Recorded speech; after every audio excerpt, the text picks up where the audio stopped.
الكانيلوني ده بيثبت قد ايه تغيير شكل المكرونة بس، والطريقة اللي بيتحط بيها اللحمة والبشاميل عليها بيغير الأكلة خالص. ودي مش وصفة الكانيلوني الأصلية، بس هي وصفة منتشرة ليها. هوريكم عملته ازاي. الأول عملت صوص اللحمة، بعملها صوص مش لحمة معصجة، وعشان أعصج اللحمة حطيت طاسة على نار بين العالية والمتوسطة، وسيحت فيها معلقة كبيرة مليانة سمنة. حطيت في السمنة دي نص كيلو لحمة مفرومة وبصلة مبشورة، وفتت اللحمة كده. بعدين تبلتها بمعلقة صغيرة ملح ومعلقة صغيرة فلفل اسود، وفضلت اقلب اللحمة والبصل في السمنة لحد ما اتحمروا كده. حطيت كمان عليهم 3 معالق كبار معجون طماطم وكوباية عصير طماطم متصفية، وعشان اديهم طعم ايطالي شوية حطيت نص معلقة صغيرة زعتر وقده ريحان، وقلبت كويس ووطيت النار وغطيت الطاسة وسبتهم يستووا على نار هادية. خلوا بالكم ان احنا عايزين اللحمة تبقى صوص، فلو في النص لقيتوها نشفت زودولها مية وسيبوها تكمل غليان. بعد حوالي 10 دقايق بتلاقوا لونها بقى أقوى وريحتها بقت أقوى. شلتها من على النار وعملت مكانها البشاميل. في طاسة كبيرة أو وok على نار متوسطة سيحت حوالي 5 معالق زبدة. وعلى فكرة الزبدة اللي أنا استخدمتها دي طلعت إن أنا بقالي كتير بستخدمها وأنا مش عارف، وانتوا غالبا كمان بقالكوا كتير بتستخدموها وانتوا مش عارفين. دي الزبدة النيوزيلندي اللي كنت بجيبها من السوبر ماركت، اللي هي بتبقى بالكيلو دي.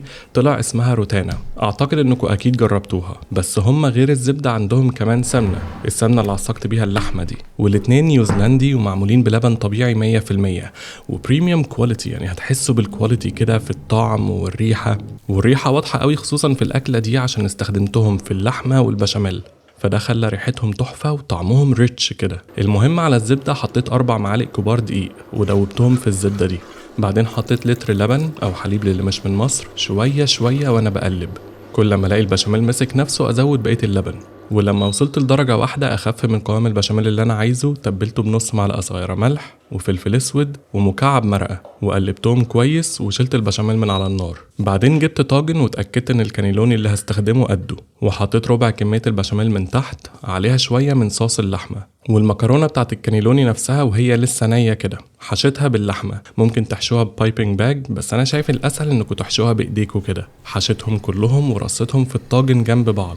عملت منهم لاير واحدة وحطيت بقية البشاميل من فوق، وعليه كمان جبنة موتزاريلا. بس عشان المكرونة نية فغطيت الطاجن بفويل عشان تستوي قبل ما الوش يتحمر، ودخلتهم فرن متسخن على 220 وهي متغطية كده. بعد من نص ساعة لساعة الا ربع غالبا بتبقى المكرونة استوت. شلت الفويل وشغلت الشواية من فوق، وطلعت الطاجن من الفرن لما اتحمر وبقى شكله كده.